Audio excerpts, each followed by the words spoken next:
I don't think anybody's ever done It's that a ever. complete backwards story. Yeah. Well, I think that sounds like a Colette It Peters. is. Yeah, it is. Cakers, bakers, and sweet treat makers, it's your curious caker Juliet Galea from cakerschat, a sugar artist network.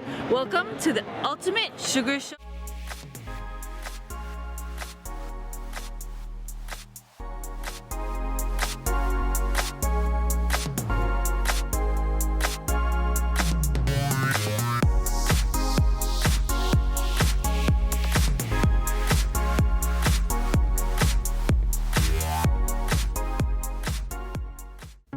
In this episode, we chat with living legend Colette Peters, owner of Colette's Cakes, a specialty cake company in New York City, and author of 6 cake decorating books, including her latest cake coloring book called Twisted Treats, that came to life in the form of a cake collaboration made by her peers and admirers.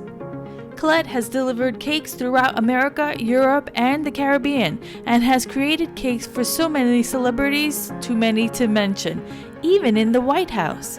She has created displays for both Tiffany & Company, Cartier, New York City, and was featured in the 2010 holiday windows in Barney, New York store. Today, Colette Peters shares her Topsy Sweet Journey with us. Colette, Yes. finally. Hi. Welcome to the Ultimate Sugar Show. It took long enough, right? I tried to track you down for so long. 3 days. Yeah. But it's been worth it. Good. And I'm Good. glad I'm determined. Yeah. Not just for myself, but for my cakers. Colette, what brings you here to the Ultimate Sugar Show?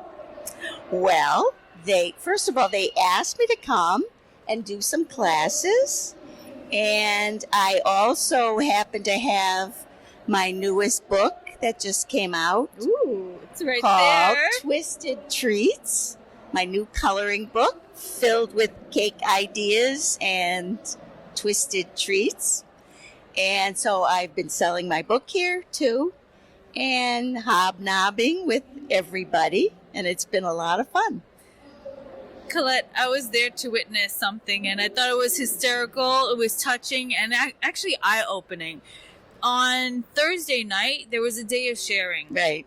And you happened to be sitting at one of the demo tables playing with some chocolate, creating a rose, along with everybody else. Right. And you handed over your rose to the person next to you, and they were excited about it. And then what happened? Then she asked me who I was, and I told her my name, and she almost had a heart attack because she didn't. And I had been sort of helping her, and she probably thought, "Who's this big know-it-all?" It's like, yeah, she knows everything. Her reaction was really hilarious because I didn't know if she knew who I was, but it was really funny. It really was funny. It was almost planted. Yeah, it was. Yeah. How does that make you feel that there's somebody who doesn't even recognize your face, knowing that you are like literally one of the main arteries of this industry? It's great. I mean, I've had a lot of people come up to me today and say, "You're the reason I got into doing cakes. I bought your book, was my first book." One girl just said she's the head chef, pastry chef at the Ritz-Carlton, and that my book was her first book she ever bought. And Wow. It's great. I mean, it really makes me feel good, that I've helped fantastic. somebody, Well, before we get into how you got into this crazy, zany, addictive world of ours, Yeah. let's talk a little bit about this book. How long have you been wanting to make this book? I've been wanting to make it for a long time, a couple of years, but everything kind of, things happen, and then you travel and things get put on hold. Sure. And so, it got sort of put on the back burner. And then I just like to do sketches. I like to just draw. So I had this huge stack of drawings, and I said, I have to do something with these. So I finally put them all together into a coloring book.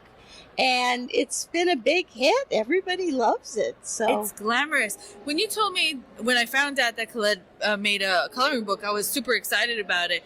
And you see it online and you think it's like most adult coloring books. Right. But when you came over with it, I'm like, this thing is thick. Maybe I'm intimidated by big books, but thank goodness there's no words in it. But Yeah, right. there's beautiful, intricate, detailed, Crazy. crazy, not ordinary cakes in there, but there's also shadowing. Yeah, yeah. Wow. Yeah, that's different than most coloring books because usually they're just outlines and that's it. Right. But I don't know. I just had to do shadows in it. Yeah. And actually, that really helps if you're coloring in it because it kind of emphasizes what you're drawing, or what you're filling in. How long did it take you to create this book? It took about a year. It takes a long time. Because, a lot of the drawings I did over again. Okay. I redid them. I put new ones in. I'd have new ideas and, Right. put new things in. And then, What inspired the drawings? Was it one thing, or did the inspiration come from different sources? the inspiration came from lots of things. Some were cakes I've actually done. Some were, there's a couple cakes I've actually done for various things. A lot of them are just fantasy ideas I had, like some of the ice cream cones and cupcakes and things like that. Some are inspirations I saw on Pinterest or, I get ideas from all over the place. Colette, when you were drawing these things, were you thinking, this is going to be made out of isomalt. This is going to be made out of fondant. This is definitely wafer paper here, or whatever the medium. Yes, I did. A lot of them I thought these flowers could be wafer paper. The best way to do them would be wafer paper, and this would be isomalt. This could be gum paste, fondant, whatever. The way you're talking about the coloring book is almost like a musician writing notes, and that they can hear their notes while they're writing. Yeah, it. Kind of. Yeah, it's beautiful to watch you even talk about it. Oh, thanks. It's really inspirational. Well, I really believe in it, and I really like it. Listen, you sold out here. I did. Did you not? Very fast. Yes. Really fast. The minute though, it's like it was something that we had to get to you as soon as we could. I know. And that's probably why I lost her the first day. She said, "Juliet, come and find me. I'll be selling coloring books at the table right over there." And literally, I got there, and then she was gone. She goes, "Well, I sold out." Yeah. I'm like, "Well, that didn't work." Yeah, my students in my classes, they all bought one, and then Peggy let me sit at her booth, and I sold out there. So yeah, people just wanted them. I want one. Well, I'm sold out.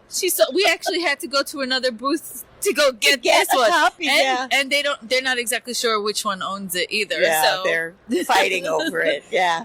They are fighting over it. Yeah.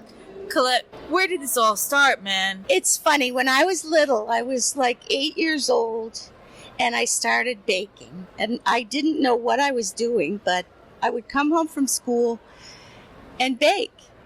Or I'd make candy, or I'd make cookies, or I'd make something. It was almost like my brother had a chemistry set, but that was for boys. Okay. And it was like my own kind of chemistry set, mixing all these ingredients together and making something.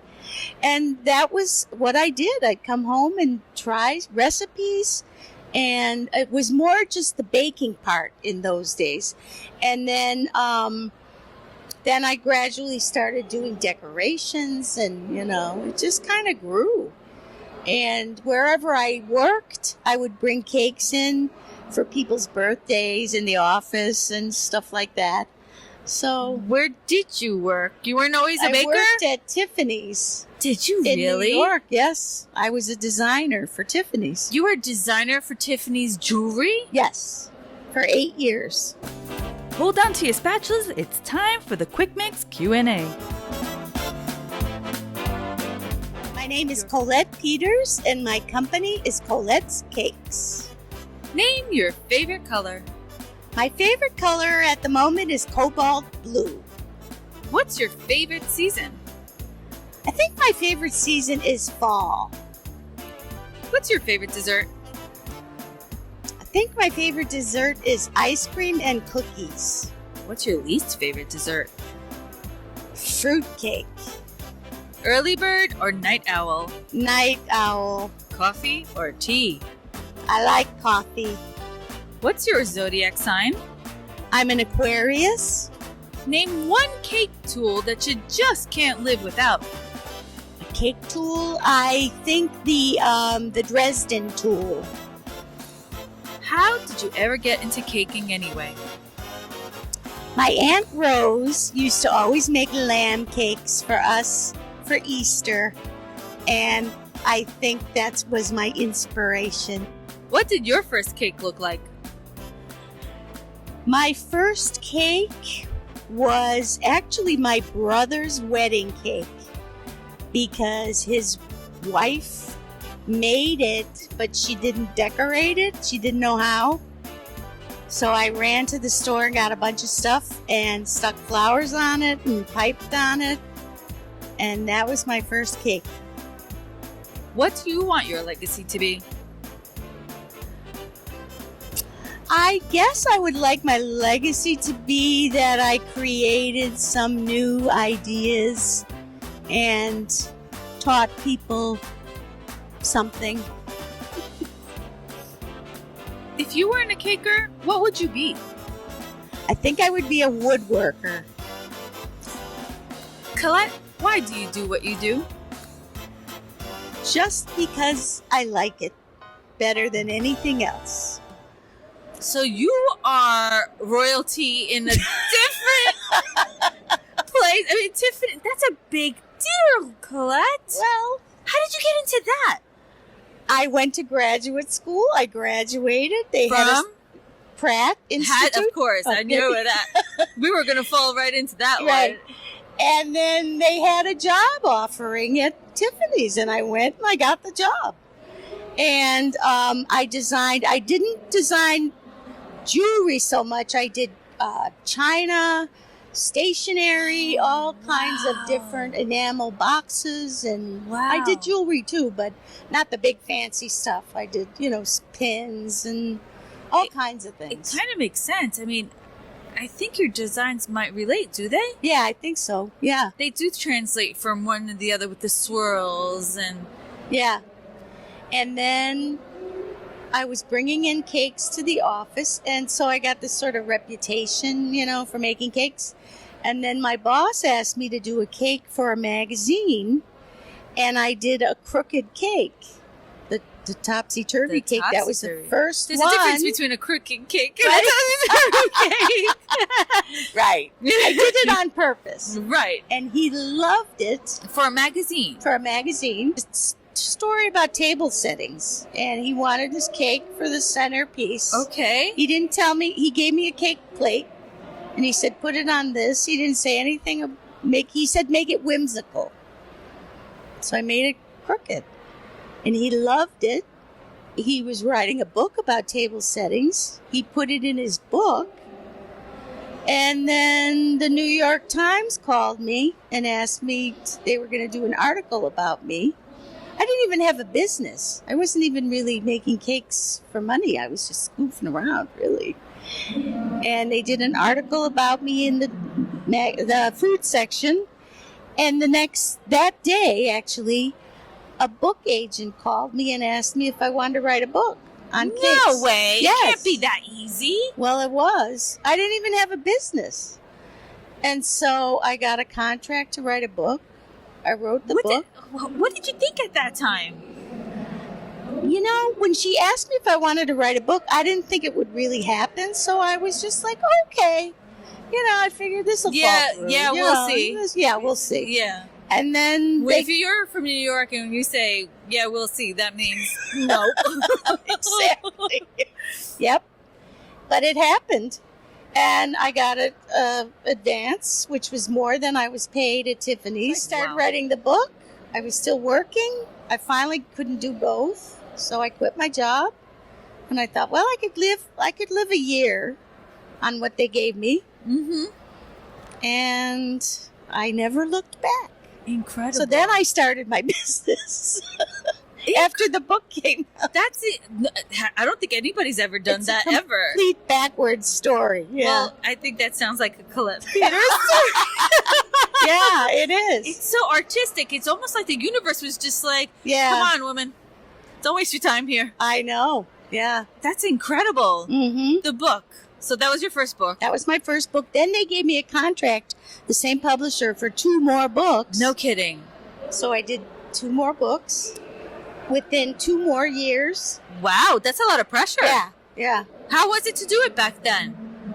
It was hard. I mean, you got to realize we didn't have computers in Right. My first book came out in 91. I didn't have a computer. I had a word processor, if you even know what that is. Oh my gosh, I do. It's Like a fancy typewriter, basically. Yeah. It's like one sentence at a time. I Right. do recall. Yeah. And it's like you okay it, and then you hit enter, then it spits it out. Right.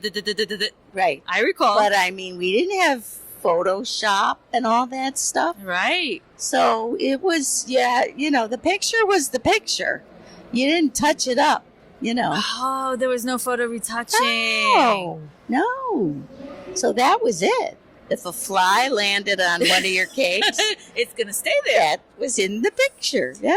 That's And actually, that did happen. it did happen. We took a picture outside, and then everybody started telling me, there's a fly on that cake. That's hysterical. I never noticed. So now you have to go back. Find the fly. Find the fly, and you win absolutely nothing other than the fact that you know where the fly is. And if you do find the fly, in the comments below, tell us what page and what book. Which cake and which page. Yeah. That is hysterical. As a matter of fact, send it to me. We should make a contest out of it. Yeah, we should. Yeah, find the fly. Find the fly. The first one to find the fly wins a book? Yeah. Okay. The first one to find the fly. And I'm not telling you which book. Oh, nope. She's not telling you which book. Okay. It's not the coloring book. It's not in the coloring book. It's a photograph in one of the books. One of the 3 books? 6. 6. One of the 6 books. You have to do your research. One of Colette is going to give me a lot of commissions off of this. No, we're not affiliates. I'm just teasing. But there's going to be 6 books out there. You got to go find the fly. You find the fly. The first one to find the fly wins a Colette Peters Twisted Treats Yeah. coloring book. I should put a fly in that book too. That's in the next book. Yeah, right. I didn't even know where to go with it. Yeah, it's hard to. That's hard to follow up. Right. So at first it was buttercream cakes, right? Yeah. Yeah. Oh yeah. That's where how I learned, and I hated it. I hated Did you? buttercream, and I don't even know how I stayed decorating because I hated buttercream so much. And then when fondant came out, I was like, "Thank you." It was. I don't even know what to tell you. I mean, I hated buttercream with a passion. I see it on your face, Colette. I understand. I think you like the fly better than the fondant. Yeah, right. Than the buttercream. Yeah. So fondant. Yeah. You were kind of the trailblazer with that. Yeah, I was. Tell me a little bit about that and your kind of trip with it and discovering how it works. Well, way back when, I never went to pastry school or anything like that, but I started going to the ISIS conventions, not the I understand. other one. I see. But, right, yeah. And one year, I forget what year, they came out with rolled fondant, ready-made. And I was like, hallelujah. And I actually learned a lot from going to those conventions because I was pretty much self-taught. I had all the Wilton books and, I did practice. I practiced piping and practiced making roses. And then gum paste and fondant, that was my thing. And so that's where I learned everything and just practice. What brought you to teaching it to other people other than the books? Like, basically, I mean, you're the one that passed down this knowledge. You were responsible for many of the cakers that are around today. You hear, I mean, almost every time somebody wins a big competition, I want to thank Colette Peters and her books, because if it wasn't for her, I wouldn't be where I am today. Yeah. How does that make you feel? It's great. I mean, it touches my heart. It does. You know, the books really were teaching, devices. And so teaching just kind of came naturally. And I never really thought of myself as a teacher, ever.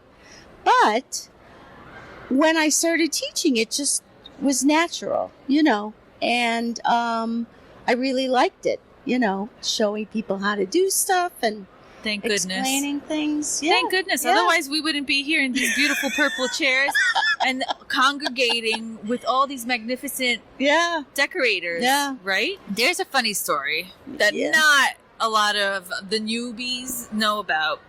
Now, Tiffany's is in New York City. Yep. You worked in New York. You had your apartment in New York, right? We were talking about this, and we were talking about making cakes in New York. And I said, well, I started on a small counter. And she's like, oh, I know. And you asked me about a bathtub. Yeah, in the kitchen. Yeah. Yeah. She had one of those apartments with the bathtub in the kitchen. Yep. Yeah. It was fun. like the counter. It had a piece of wood over it, so you could use it as a counter. Right. And then... Incredible. Or the table. It was like a kitchen table, more like. Yeah. But that was your counter back in the day. Yeah. And you had to duck down and all that stuff. But a lot of apartments in New York had bathtubs in the kitchen. It was crazy. Because that's where the water was. Yeah. Yeah. And then a tiny little bathroom. Tiniest little thing. I paid $96 a month. 96, not even 99. $96 a month. It was a 5-story walk up. Where? On 12th Street and 2nd Avenue. Wow. Yeah, that was my first apartment in New York. Very artsy. Yeah, yeah. Very trip. But you lived in New York City, and I don't know if at this time you had already written your cake books, but... No. But you were in New York City, and you were walking by a drugstore once. Yes. I was walking by a drugstore. That's when I worked at Tiffany's with a friend of mine, and at lunchtime, and I saw this video in the window of a cake, somebody making a cake. And I thought, what the heck? Why is there a cake video in a drugstore? So, of course, I had to go in.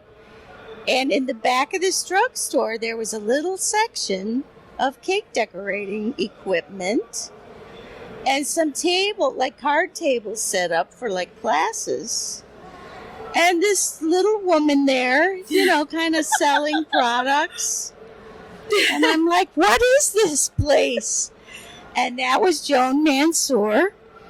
And the Chocolate Gallery, at the time it was called, she had her own little section of her husband's drugstore. Incredible. Her little kids were there, Lisa and Jenny. How old were they at the time? They were probably 12, 13. Oh my gosh. I mean, they were little kids.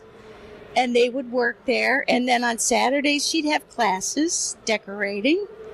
A working mom. Yes. With her own business. Because she used to have classes at home, and then it got sort of out of hand. Her husband didn't really like it very much. No. Just like many of our spouses don't like us working from home. Yeah. And so he gave her a little section in the back. So I would go there on lunch hours and ask her questions like, what's this? What do you do with this? Because I didn't know anything. So Joan was your mentor? Yes. And she told me about ISIS.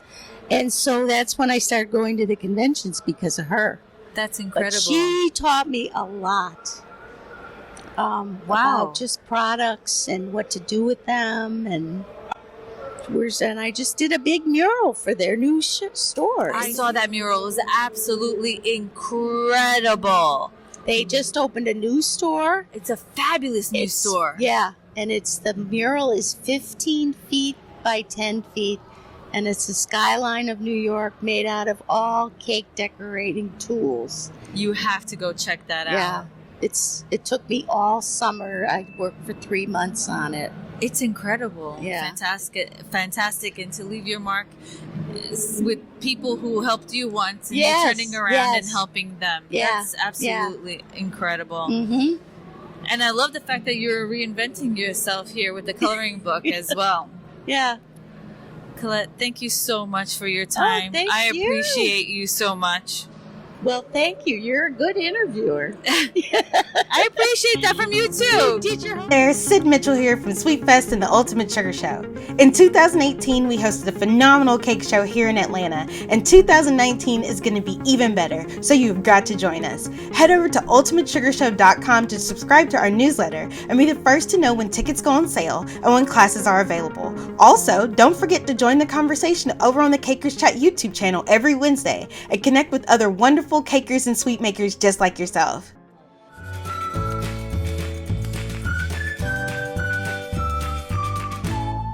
Hey, hope you've enjoyed this episode of Caker's Chat. If you have a question or two, don't let it stew. Comment below and let us know. Hey, and give us a hug with a thumbs up and subscribe. Catch you on the next episode of Caker's Chat. You're great. You're good at this. Thank you. You know? I appreciate You are. Thank you. Believe me, I've been interviewed a lot. You know? And people who don't know what they're talking about. It's true. I'm not kidding.